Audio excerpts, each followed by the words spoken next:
That was Papa Roach. We're going to do a little late night action here. And my subscriber ticker is on. And get in there while you can before they turn my subscriber ticker off. So if you're new here, check out some of my other videos. I was running around some crime families years ago. I was never a MAID member, but I'm just going to set the table for you a little bit. And get to know me a little better. Hey, Leon, I'm doing late night shows now. I'm not a drinker, but I can't even speak straight. Joe Ruffino, hey, good to see you. Please be forewarned, I'm a slurper, so this could get a little gory. All right, for the slurper haters. Mario. So the mob, Ptsd, mental health illness, and everything else, you know, sometimes the perception of the mafia and tough guy, rough, and all that, but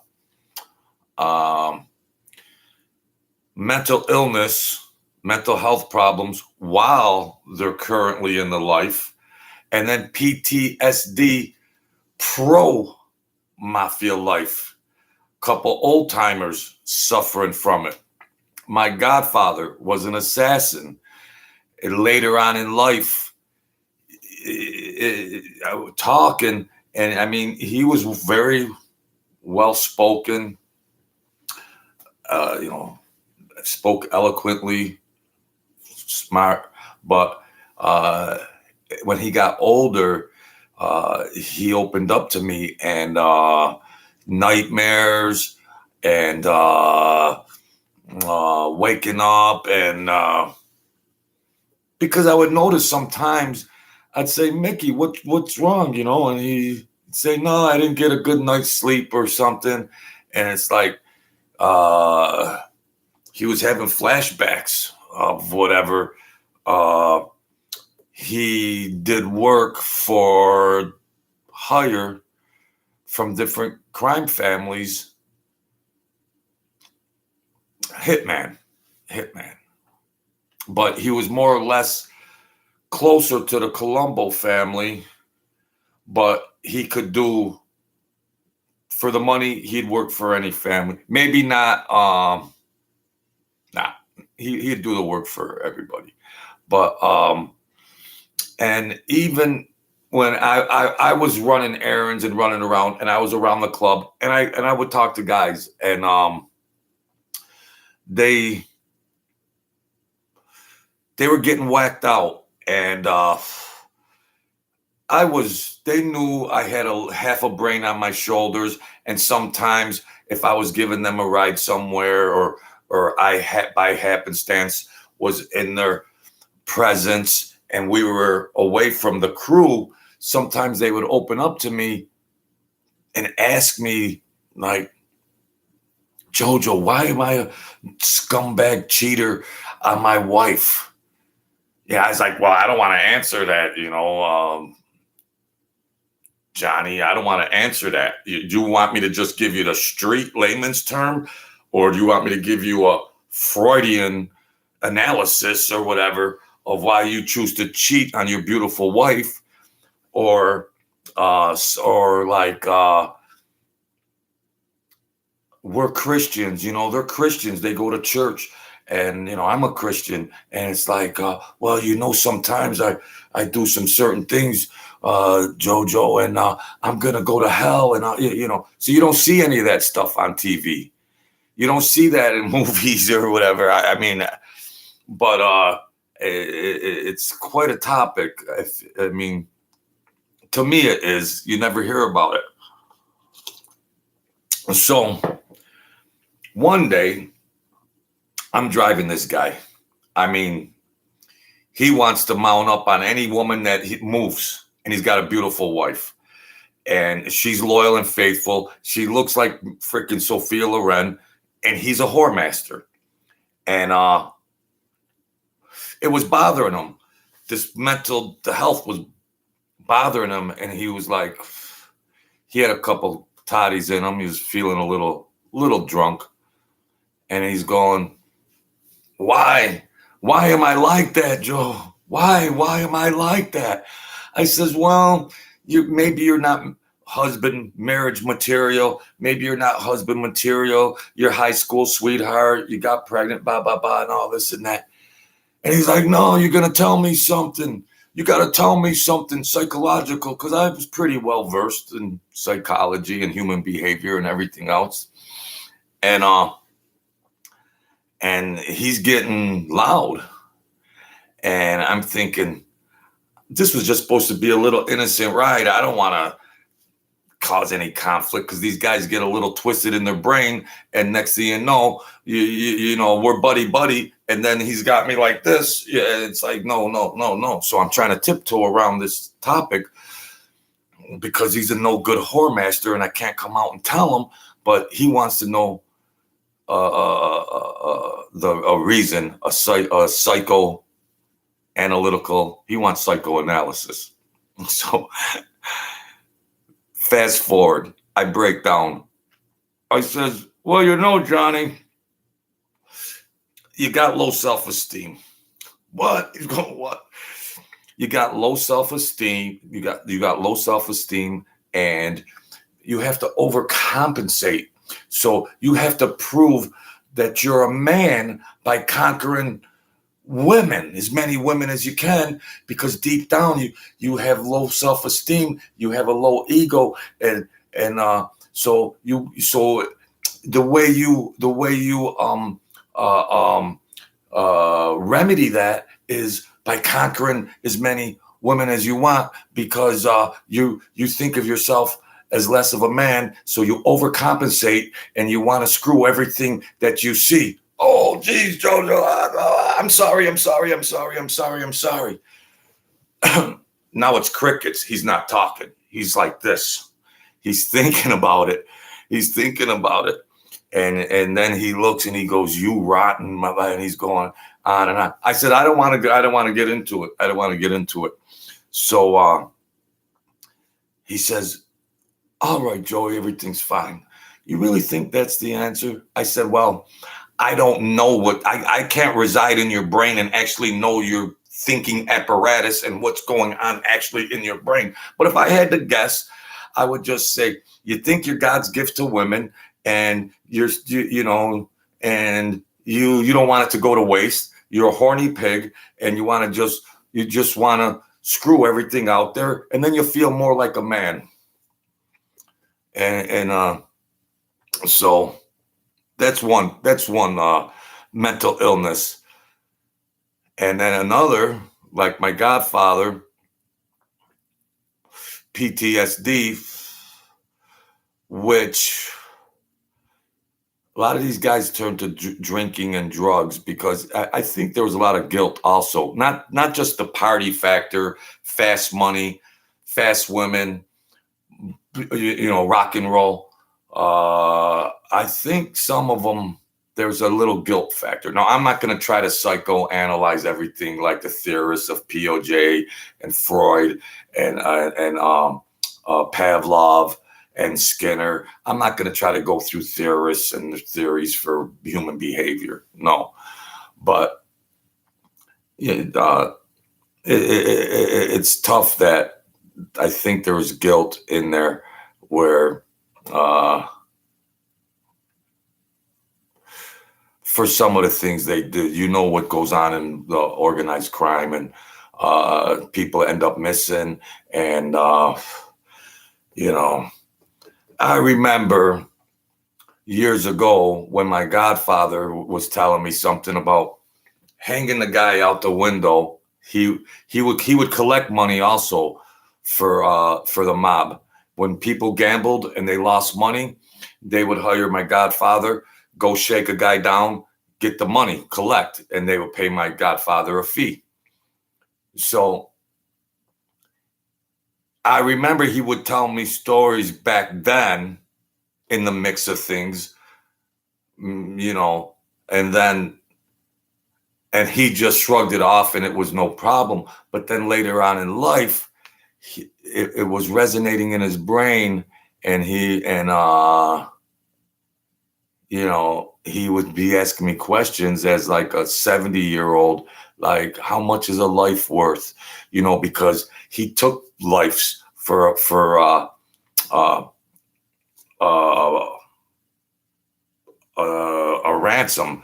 He took he got paid.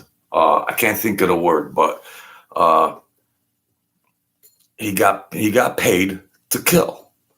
And then as a senior citizen, I know this stuff's twirling around in his mind. He's going through PTSD, and then I don't know if he's feeling guilty. I don't know if he thinks he's going to hell. And he's asking me these questions, and I know the answers, but I mean, I know why he's asking the questions. Folks, he's asking these questions because it's bothering him. This guy was just, armor. Just could have played pro football. Just a machine. He was recruited, but stuff was bothering him, and in this mental health in the mafia, and mental illness in the mafia.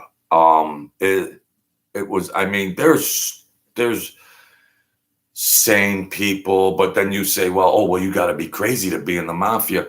It's not just like all the stereotypes that people think. You got to peel layers down. If you're gonna attack, like I got assholes that come on here and just talk out of their ass, and they make asinine comments, and get the fuck out, because I don't care about your views. I don't care about your subscribing. Get the fuck out. I don't care about your comments and all that bullshit and all your wishy-washy shit. Whatever subscribers I get on here, I got my people here, the real people. You trollers that want to come in and talk shit because you live in your mother's basement and you ain't been fucked since Ronald Reagan was president. And I mean, come on. I'm being a little immature, folks. I'm sorry. Now, where were we? But mental health in the mafia, you have to be crazy to join and be a made man in the mafia. But I mean, there were some people that navigated their way through, but you can't just say this correlating factor led to this guy's mental illness. You could be right. It could be that factor. It could be one or more factors. It could be 3 or 4 contributing factors that led to this guy's bad mental illness and PTSD. And it's hard to pin it down to one or two things, because they were exposed to so many different things. They committed so many different violent things, or moral, immoral, everything under the sun. So the mental illness, and it's terrible. Not only mental illness in that effect, but paranoia. I mean, you're in the mob, you're looking over your shoulder, and of course you got questions, because you don't know at any time, any day, that someone could be ready to gun you down. So now you got paranoia, fear, and then how are you going to react? So a lot of times the violence is because if you're living in fear and you're paranoia about this other family or this other crew, or there's a couple guys that you might, there might be a order to hit you, there, and you're like, the paranoia will be like, I better get him before he gets me first. Now, this stuff I never had to go through. I was an errand boy. I didn't commit any crimes, just to let the record show. But these guys, I was around and I got to know them and I got personal with them. And it's like a different type of human psychology and human behavior. It's a microcosm, and everybody in the general population of society suffers from the same illnesses: fear, paranoia, PTSD, depression. a lot of different mental health problems. Yes, we're all vulnerable to that type of mental health conditions. But in a microcosm within the mafia, it's magnified and dangerous because anybody, Sally and Johnny Smith, they could have just, depression or anxiety or different types of things, and they're going to cope with it in the best, normal, innocent way. But you got these maniacs that are pissed off because they blew all their money gambling. They're pissed off because their wife's mad at them because they didn't come home that night because they were fucking some 2-bit whore from the strip club. They're pissed off because they didn't get promoted to a higher level in the organization. They're just pissed off. Time bombs. So that's a more volatile, combustible microcosm of mental health illness. And mental health illness and depression also leads into drug addiction. These guys were doing more cocaine. Now that they say the mafia doesn't do drugs. They don't deal drugs and they don't do. Check my other videos when the guy from the Colombian came into the club. Check that fiasco out. Mike Francis, I love you. Sammy the Bull, do your thing, buddy. It's all good. We're all old men. We're trying to do our thing. But a lot of times they try to say the mafia didn't deal drugs and everything else. The mafia dealt drugs more than CVS Pharmacy, okay? All right. The boss, captain, crew, associates, they had connections straight to Colombia. Go to Florida. It would go to Texas. It would go up the Eastern Seaboard, Washington, New York, Western New York, and all points west. Cleveland, boom, boom, boom. Kilo after kilo after kilo. So I'm watching these guys. They're snorting. They're doing cocaine like Scarface. And they're like, don't tell the boss, Sam. Don't tell the boss. I don't care about telling. But I already know in my mind that behind the scenes, that's the boss that's supposed to be so adamant against cocaine and heroin and all that. He's doing little deals behind the scenes with some major cartel members. But telling the crew, no drugs, no, none of this, none of that, none of that. So then you introduce drug addiction, and that adds on to mental health. Crazy. I used to be on drugs. You're doing drugs, you can't keep up. Opiates, not cocaine. I would never do cocaine and be a zombie all wired out. I don't know how guys did cocaine. I couldn't be wired out. They're just wackadoos. Not that I'm promoting an opiate. I enjoyed opiates. I enjoyed the feeling of it, but then I had to do opiates because of pain management. But I'm not going to say, oh, I only did opiates because of pain management. I did opiates because I liked the way it made me feel. So I'm not going to cop out and say, oh, well, I was injured.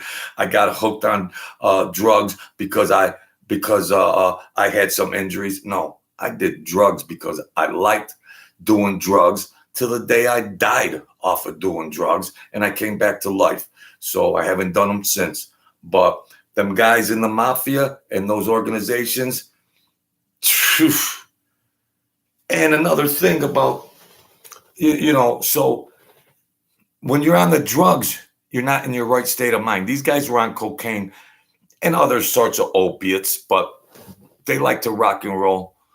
And it really affected their minds and their thinking and their decisions. And they made a lot of bad choices, and that's not good in the mob because you don't want to be a liability. Because when the bosses and captains and killers are looking at these guys and saying they're going to screw up, they're going to end up with the FBI, they're going to owe so much money, and then they're going to rat. When these guys, these drug addicts in the mafia and these degenerate gamblers, when they blotto out, they owe 75,000, 50,000 over here, over there. They can't pay it. Now they know there's a good chance they're going to get whacked. They're going to get killed. So what do then? They run up to the FBI for protection, and then they rat on everybody. So they get out of their minds with that and the mental illness, and it's just like a twirly whirl, and you're just cycling down, down, down to the depths of hell. But you could see the progression over a period of time, and a lot of times these guys were more straight-laced, but they go out with these stripper whores, and these whores want to party and do cocaine, and these guys turn into party boys, and they're rocking and rolling. Some of them just want to party on their own. They don't need a stripper to influence them to do some drugs. I understand that. But I knew one or two that were just regular dudes trying to hang in there. They really felt guilty about cheating on their wife, but they just wanted to party and do some drugs and fuck a whore, okay? God forgive me. And then they felt guilty. I said, dude, you're a pig. If it's the right guy you could talk to like that, because you can't talk, there's a couple you could talk to, but out of 5 guys, I kind of was close to 2 where you can, you can loosen up. It's just not, if you're not a made man, which means I'm not a member of the fraternity, then I can't insult. There's rules, these goofy Cosa Nostra rules, but they let me talk shit. Because we're buddy. Forget the mob and that bullshit rules. We're out over here. We're gambling on horses. We're at the track. We're just friends. We're friends. And, we're personable. So stick those mob rules in your ass. And, but if you're around the crew, which I made a mistake early on, if you're around the club and they're all sitting at a table together, and then you disrespect one, and I'm not a made man, and then I did it twice. I got in a big problem with that the first time, because the guy was talking shit. I told him, take his gun off. Let's go in the woods. I don't know how stupid I am to always think about let's go in the woods and fight. I don't know why my mind leads to that, but I always used that term when I was younger. Let's go in the woods. I would have got my ass kicked. So I got in trouble because they're jabbing you. And they're insulting a little bit, and they're jabbing. And then afterwards, I just said, fuck you. You don't scare me. Take your gun off. Let's put gym shorts on. And I had to go to New York, and my godfather, who I was just telling you about, the assassin, he had to straighten that out. Because when he said, nah, nobody's going to mess with JoJo, being me, then they listened. He was highly respected, and he was highly dangerous. And then what do I do 2 weeks after that, 3 weeks after that? I did the same thing again and told the maid guy some stupid shit. And I was out of place again because I had mental illness, obviously. I had mental illness, and I was having stress, and my mind got crazy. So nobody is exempt from mental illness. Nobody. And not only within the mob, but in the general population, the general public it's like some people think it's like the secret illness. Like if you caught VD or the clap, you keep it a secret, not me, but I'm just saying you don't want to say, hey, everybody, I'm suffering from mental illness. You don't want to shout it out and put it on a billboard. But that's why I say in some of my videos, if you see somebody and they're struggling, offer to help. You don't have to get really inquisitive. Offer to help. You know what's in play. But so a lot of people stuff things down. They stuff their problems. They stuff. And then all of a sudden one day, it's like a volcano. They explode, and nobody's left standing. So in the mafia, it's magnified, it's multiplied. And PTSD, old guys, old killers and stuff, it's just like Vietnam War. Oh, this is what I wanted to say. First of all, God bless, respect the veterans. Respect the veterans.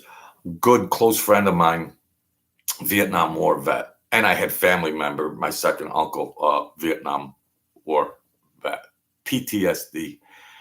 And it's the same way. The war, the PTSD, that post-stress from a war, and it's identical, the same post-stress from families warring, killing, and then fear. When you're at war, you're trying to kill somebody, and you're trying not to, well, Vietnam, you're trying to kill them, and you're trying not to get killed. You're trying to kill, but you're afraid of being killed, so that leads to stress, post-traumatic stress. And in the mafia, you're killing somebody, and you're trying to dodge being killed. So to parallel them both, they're identical, side by side. They're identical. I seen it from Vietnam vets. I seen it from other war vet, the more recent vets, and I seen it from the wars in the mob, mental health. So, with all that being said, we got to be a little more aware and a little more sensitive, So there's a lot of things to fear and stress. There's a lot of things to fear and stress. If you sat down and thought about them, you could probably come up with 20 things, but there's no value to that. There's some things that have impacted people so harshly that you just can't brush it off. There's rational fears, and there's rational stress, and there's irrational fears, and there's irrational stress. I'll focus on the irrational stressors. People just are, the sky is falling, and, enjoy your days. Enjoy your days. As far as therapy goes, and then what do they do to the people that have the rational stress from post-war? They medicate them. You see the commercial, they got drugs. It's insane. The pharmaceutical commercials you see on TV now. We're not even going to open up that Pandora's box. I'm already crazy enough. But we all want to realize nirvana, a state of ease, or nirvana. Here we are now. Entertain us. Here's to Kurt Cobain. Thank you, folks, for joining this Crazy Man Late Night. I get lonely. I don't really get I miss my daughter. I miss the family life. My daughter's 35 years old, and I live alone, and I'm not exempt from those feelings. My daughter's overseas, teaching abroad, and she's not teaching abroad. She's teaching children. She's teaching children English in another country. And I miss my little baby, and people grow up. Daddy, that's life. And you just got to accept things. Empty nesters, and a lot of us live alone. I don't think I'm really marriage material anymore, as probably you're all aware of. Boom, let me bounce my head off the wall. I don't know. I'm alone, but I'm not lonely all the time. Some people are alone and they're lonely all the time. I'm alone because I set it up that way. But I do want the company of a nice lady to go eat, go to the movie, go to the races, go to the casino. I would enjoy the company, but then she's got to go. Hit the road. Then you got to go. Because, boy, we had a nice night tonight at the drive-in and everything. Yeah, there was a nice dinner. And but I gotta explain to you, Sally, 2 more hours with me, you'll feel like you're in a straitjacket. I'll make you crazy. So maybe you might want to leave. Oh, Lord, forgive me. I love you guys that come in here and help me. They turned my subscriber ticker back on. So we're going to get right to 500. I think it's 450 something or whatever it is. I think they turned it back on. So that's why I'm getting these videos in. So before they cut me off again, I'm going to put these in there and talk about an interesting topic, maybe. An interesting topic. Mental health illness in the mafia, the war veterans, assassins. I saw personally on a lot of these guys, hardcore freaking gangsters, that they had to maintain their appearances when they were around their wise guys, but they knew me. They seen me as not a tough, hardcore guy. They saw me as a good guy, and they can open up to me. So I saw the other side of some of these killers. Well, my godfather was a killer, so that the chances of that happening were there was a higher probability of that happening because he was my godfather, and I'd be around him. I'd be in his living room. In his place. But the other guys, they would know that I want, and they'd say, "Don't you dare tell anybody." They would threaten me. They're spilling their guts out about some of these issues that they're having, and and then they'd be. But I'd say donations will be greatly accepted because I learned early these guys are a little nuts. I need to get compensated, so I need some gas money. Yeah, it costs $200 to fill the tank, so But it was cool. Donations will be greatly accepted. So they opened up a little to me, and I had to try to provide. I mean, I'm well versed in universities with psychology and all these. I was on the dean's list. I got degrees. I'm not just some dumb Guido schmuck. Oh, hey, he stabbed him and he freaking didn't even bleed out. And then they found him 2 days later. They couldn't identify it. No. I'm a Renaissance man. All right. I'm going to name the channel the Renaissance Man. I already went through 8 names of the channels. You wonder why I'm nuts? You see what just rubbing elbows with those guys did to me? You see? This is Exhibit A. It made me a little nuts, but we have fun. If you can't laugh, if you want to troll, come on and troll, late night troll. Everybody's welcome to the late night party. All right. There's always assholes at a party, so come to my party and troll. All right. Just don't let me see your face in the street, you little weasel. Just kidding. We love everybody here. We love everybody. Love and compassion is the answer. Love and compassion. How do we love our enemies? The Bible says, love your enemies. God, how do we love our enemies? It's easy to love your friends and everybody that treats you good. It's a no-brainer. It's easy. But the task is love your enemies. Then you might reach enlightenment and true love and compassion for the sake of humanity. It's kind of a high hurdle. I'm trying to get there, but I'm having a few problems. I don't really have enemies. There might be some assholes here or there, but an enemy, in my view, is something that you got to take care of now. Because if you got an enemy, chances are you're their enemy and you got to strike first. So I don't have enemies. I might be an asshole to somebody and they might be an asshole to me, but that's innocent. But if you have an enemy and the Bible says love thy enemy, yeah, I need to go to confession. I need to go to church. I need to go get forgiveness, and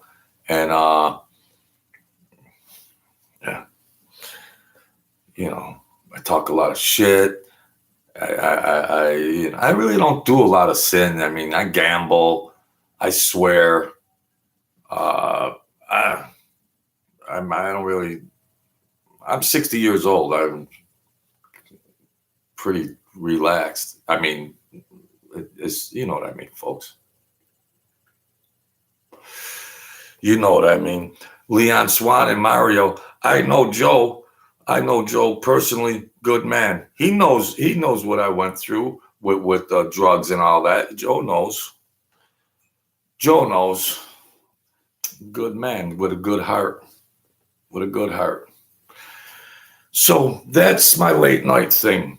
I don't usually say hit the like button, hit the subscribe button, because they're always turned off. I've been censored, but I think I'm on now, and let's do it while my channel's still on, because they just turned my channel off. But I'm not talking politics anymore.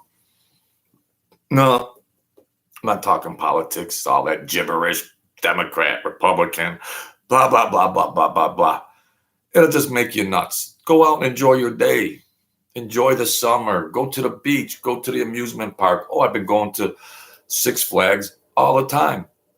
Just relax. I go on the kiddie rides. I tried a roller coaster, but when you turn 60, you go on the swings, the flying swings. That got my stomach the other day. I was like, geez, I'm not afraid of heights, but those little swings were flying. I'm getting a little scared in my old age, but I'll go on the roller coaster. I'll go on the scariest rides. You just feel it more in your stomach, but that's the fun of the ride. So we go out and let's enjoy the years we have. Tomorrow's not guaranteed. And if you're stressing about things, and there are remedies that you're just refusing to look at, and there's easy solutions, because a lot of times we harbor anger, we harbor resentment, and we harbor this poison. Resentment is just you're giving yourself the poison. You're hating, but you're feeling the poison. You're resenting, but the other person isn't feeling your hate. The other person isn't feeling your anger. The other person isn't feeling all that. When you're saying, I want to kill you, I hate you, and everything, you're feeling the poison in your being, in your essence. So all you're doing is fighting yourself. So if there's easy solutions with acquaintances or people remedy them or walk away from them. Clean your mind, clean your spirit, and enjoy. People, we're not going to live forever. We need to think these things through and try to get better mental stability. Why? Because we want to laugh and enjoy during our days. I laugh every day with my friend, buddy. We laugh. So, not that there aren't important things that we need to address, and that we are emotional creatures that are capable of hate and anger, but geez, don't reside in it for days and dwell and freaking just. I think there's some people out there that just love to be in a bad posture of there's always conflict. That's their norm. They thrive off of this conflict. Oh, Bill, oh, that go no good. Oh, that Jim, oh, that no good. He did that. And I'm like, hey, I don't want to hear it. I'm having a good day. Let's try to spread love and compassion and enjoy the days we have. I was dead and I came back to life. Every day being back alive is precious to me. You realize that at the age of 60, and then when you were gone, and then the angels come and I'm back. So every day is precious. So don't waste days. Don't waste your mind space on those things because it just creates mental illness. And nobody's exempt. But we can do better. We all are capable. We're God's children. We're supposed to be kings and queens and laugh and prosper and rejoice and experience nirvana. I'm good, folks. I gotta admit, I'm good. This is unscripted. You know how I do it. So don't hate, folks. I'm just an old man here trying to kill some time. So Leon, Joe, Mario, they ride with me. You guys ride with me. And thanks for hitting the subscriber thing because it's working now.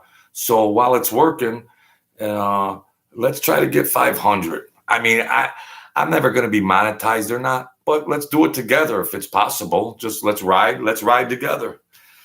Let's ride together. So that's all. We could ride together. And it's ironic that it's 1:30 in the morning, and these guys right here have been with me from the start. That's love, compassion, and happiness. That's what keeps the universe together. The Dalai Lamas and the gurus and everything else and all the hidden secrets of the planet and all that. And it's very simple. What keeps the universe together? Love and compassion.